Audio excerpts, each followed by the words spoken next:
What's up, guys? Welcome to another video. Welcome to the channel. Luis here, aka Wolf Rider 750. Today we're having an issue with the inverter I have, and I gotta tell you a little story because I didn't get to record it a month ago. But let's hit the intro. We'll get to it real quick.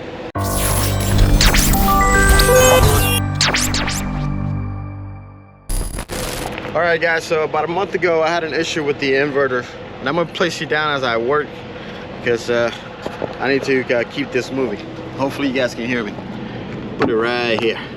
So about a month ago I had an issue with the inverter. The inverter fuse, long story short, the inverter fuse by the batteries blew up on me. The inverter that came with the truck is a 1500 watt inverter, and that would be just fine, except we have a couple of cooking utensils like a microwave. It's 900 watt and a but it does have an air fry feature and a what do you call it, Instant Pot that use up to about 1500 watts. So those are great, but unfortunately, anyway, it popped when I was using the air fryer on with the truck on off at the moment. Actually, was warming something out and it popped the fuse. I didn't figure that out till later. But I was, ooh, looks like I lost something. Maybe it's in my toolbox.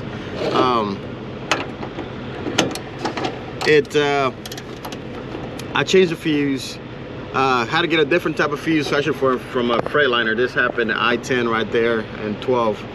And the only thing that's there is a Freightliner next to that TA right there on I-10, just south of 12 in Louisiana. And I got a 250 amp fuse instead of a 100, which is what it had, and I installed that one instead. But we went ahead and I've been sure about it and pulled and bought a 3000 watt inverter.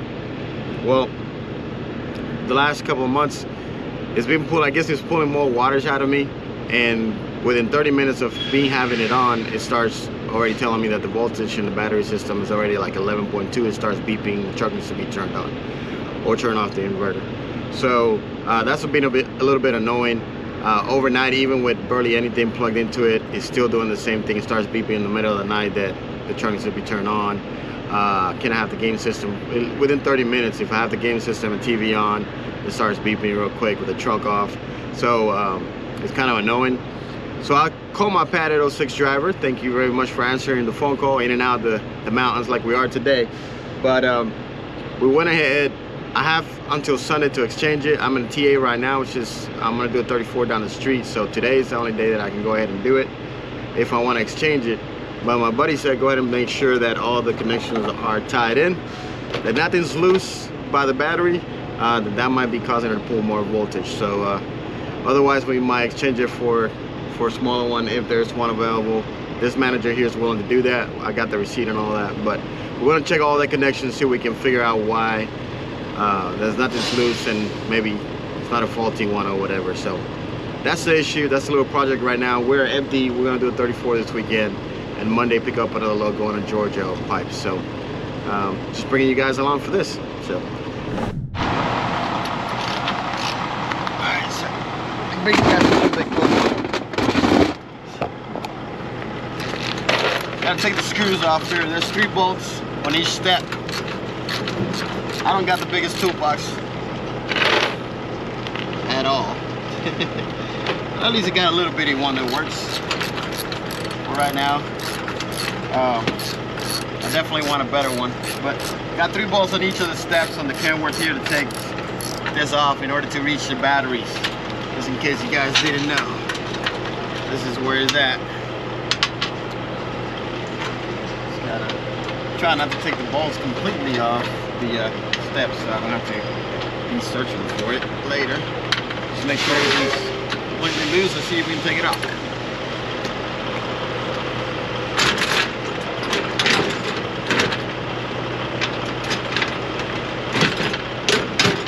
See, the bolts get stuck in the little adapter.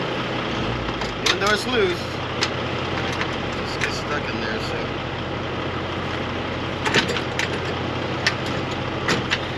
I don't know why.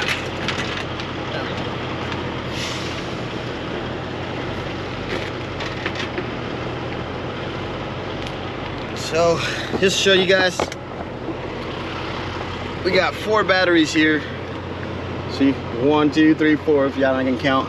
So my buddy Chris says double check that everything's tight, all the connection in the alternator. So you probably won't be able to see this, but I'm gonna stick the camera in there. But right here, with the little black stick right there, right here, that's the fuse that I added. The adapter that came in with this one, it's a little different. It's like an L shape for a box, like a cube fuse, which is the guy at the Freightliner had no idea what the hell that was. But I had to make the whole of this fuse bigger, and I think I got a spare fuse that actually blew up already. Well, blew up while I was putting it in because it sparked against the wall. But just to show you, so this is the block that it came with right there. The fuse, the box fuse, goes right inside that screw right here, and then this, of course, this other part goes to the battery right there, goes to the battery. But I would have to figure out where to find that fuse. It was it says 300 amp max cube fuse, but that one's in there. It's a 250, and this is what I got from the Freightliner right here. You guys can see. So, but you see those holes right there? They don't fit that battery, the battery bolts. So I had to really work to get that little hole real large in order to make sure that it fit in there, and the way I had to put it with the equipment that I have. So that's all I could do. See if I can place you guys right here. But anyway, so we're gonna double check all the connections right here, and double check that everything's nice and tight as my buddy suggested before we move forward. So let's double check that. I'll be right back. All right, sorry guys, battery's about to die here on the GoPro because I didn't charge it like a dumb butt. But the screws were just a little bit loose where the fuse is connected to, so I took the fuse connection off. I tightened the cable, the positive wire that goes to the fuse. I'm putting a little bit of black tape because it's a different fuse, so I want to make sure it doesn't touch any negative spot and it blows the fuse. So put a black tape, connect it back in. But what we're going to do is we're going to exchange the unit for a brand another same 3000, same one, because this TA is manager is willing to do that for us since we are within that 30 days and we have the box and everything. So as long as she's good with that, when she sees the unit, Ashley's taking it off from in there, we're going to take it in there and exchange it for a brand new one, plug that one in. Maybe it was a combination of that and being a faulty unit. So I'm following my boys 806 driver's recommendation. We'll go from there and put you guys down. Put a little bit more black tape on this. Like, I double check all the battery connections and everything. So a couple were like a little bit, just a tiny bit loose. So I just make sure it was tight.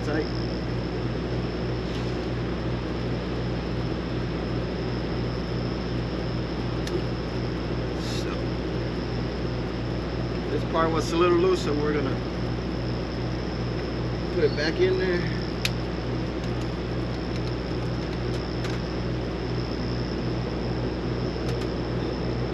Just the bolt for it.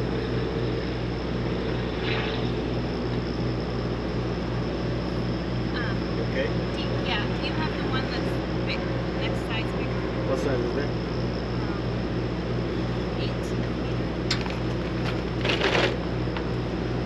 This one fits for the screws that's in the wall, but the screws that are on the thing or the pliers. The pliers will work too, because I think that's how I got it off last time. You use the pliers.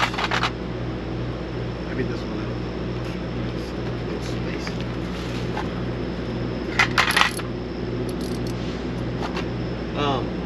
Before you take it completely off, hold on, I'm tightening this back up. on? If we take, see, did you already unplug the cables? Can you turn it on? What does it read? Do you have anything plugged into it?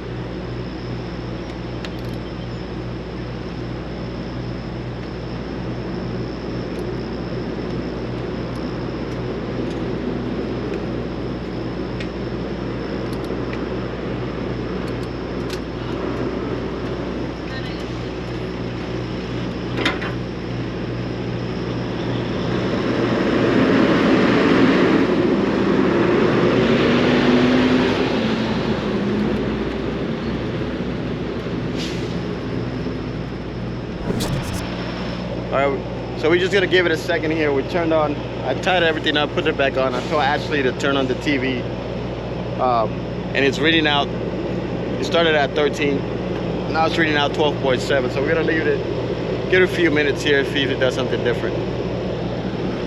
Because before it was like, voltage was going down fairly quickly within a few minutes.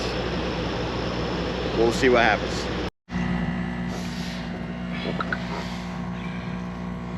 Alright guys, so it looks to be holding after I tie that up. Normally you can see right there, it's 180 watts that it's pulling, 12.5 volts. And that's what it's been for a minute. We have our Xbox and our TV on for the last about 20 minutes.